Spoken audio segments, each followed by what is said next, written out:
And finally tonight, a story that causes concern over national security and the government's dedication to protecting its citizens here in America.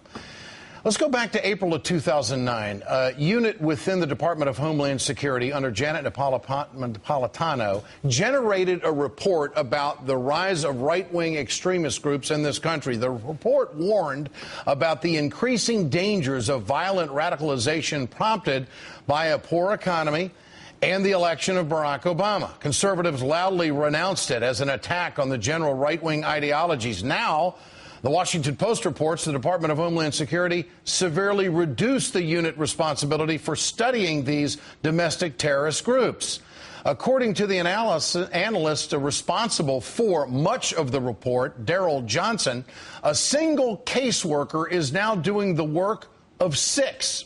He says his office was gutted in response to the complaints about the report from conservatives.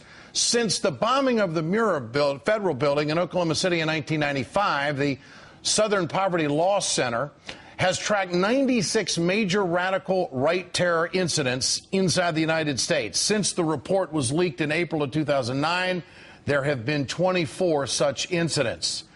That's what's at stake here. And yet the Department of Homeland Security is reducing resources in monitoring these groups because the report hurt some conservatives' feelings. Joining me tonight is Mark Potok, the director of the Intelligence Project at the Southern Poverty Law Center. Good evening, Mark. Good to have you with us.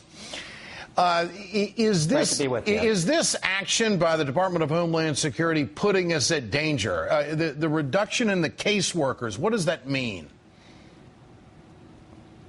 Well, what it means in concrete terms is that law enforcement officials, agencies out there in the 50 states are not getting the intelligence that was very useful to them in helping to understand what was going on out there.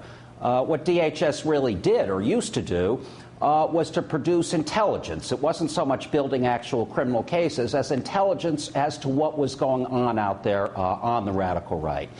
Daryl's report was really a very prescient report. It very much fell in line with our own independent findings.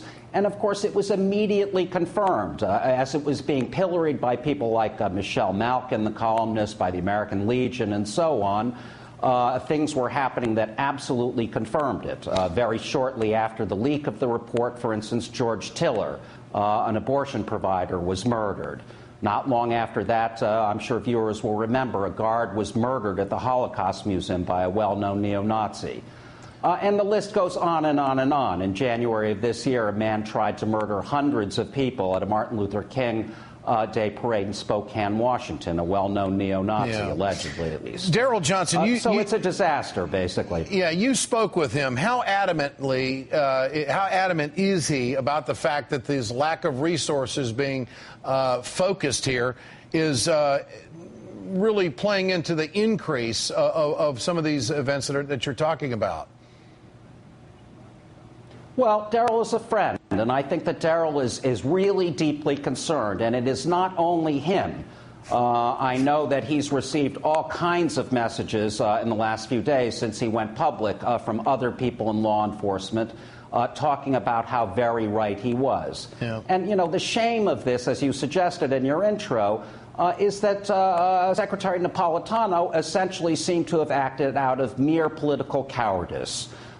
You know, the fact is that the DHS report of 2009 did not pillory conservatives. It did not suggest that all veterans were potential Timothy McVeighs or people who were concerned about abortion or immigration were terrorists. And yet it was accused of all of those things. And the reaction of the Department of Homeland Security was, after a very brief and kind of weak-kneed defense of the report, was to absolutely pull back. And moreover, to suggest that Daryl had gone out of normal channels, that this was an unauthorized release of the report, when in fact it had been fully authorized. The Secretary was briefed on the report by Daryl personally before it was released. You know, and then beyond that, as you suggested already, the unit was gutted. It has produced not a single substantial report since the report of 2009. Daryl has left the agency, as have 4 other senior analysts there. So essentially, the department is doing nothing because it is afraid of offending conservatives, or at least the leadership of the department. Are there any other reasons why it was dismantled, or is that the central reason? Is it budgeting? What is it? Well, I can't step into the secretary's head, of course, but no, there seems to be no other reason whatsoever. Secretary Napolitano, in fact, gave a kind of craven apology to the American Legion after the Legion criticized the report for supposedly saying that all returning vets coming back from Afghanistan and Iraq were potential terrorists. Mark Potok, Southern Poverty Law Center, good to have you with us tonight. Thank you.